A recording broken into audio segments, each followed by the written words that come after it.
Misija OSCE-a iz svega ovog navedenog preporučuje sljedeće: da vlasti Bosne i Hercegovine moraju inicirati konkretne zakonske i sistemske mjere kako bi se riješio problem nepostojanja zaštite svjedoka u entitetima. Kako je i predviđeno državnom strategijom, nadležne vlasti trebaju osigurati da se ipak dobije dodatne kadrovske, materijalne i tehničke resurse.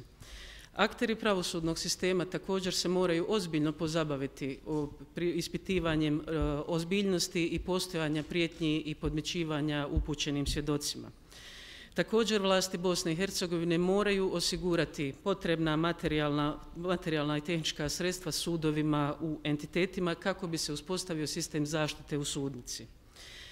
U skladu sa preporukama koje je misija OSCE-a već uputila nadzornom tijelu za provedbu državne strategije za rad na predmetima ratnih zločina u smislu uspostavljanja mreže podrške svjedocima, vlasti također moraju hitno poduzeti korake da bi se izvršile strateške mjere kako su predviđene strategijom. U tom smislu preporučili smo da nadzorno tijelo treba kreirati jednu ekspertnu grupu i kontakt osobe u nadležnim institucijama države Bosne i Hercegovine koje bi pomogle odjelu za podršku svjedocima pri sudu Bosne i Hercegovine prilikom kreiranja i realizacije mreže za podršku svjedocima.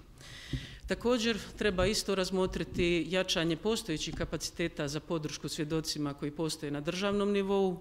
U tom smislu trebalo bi osigurati da odjel za podršku svjedocima je također u saradnji naravno sa državnim tužilaštvom prisutan već u istražnoj fazi postupka, te također smatramo da bi i tužilaštvo Bosne i Hercegovine trebalo imati svoj odjel za zaštitu svjedoka.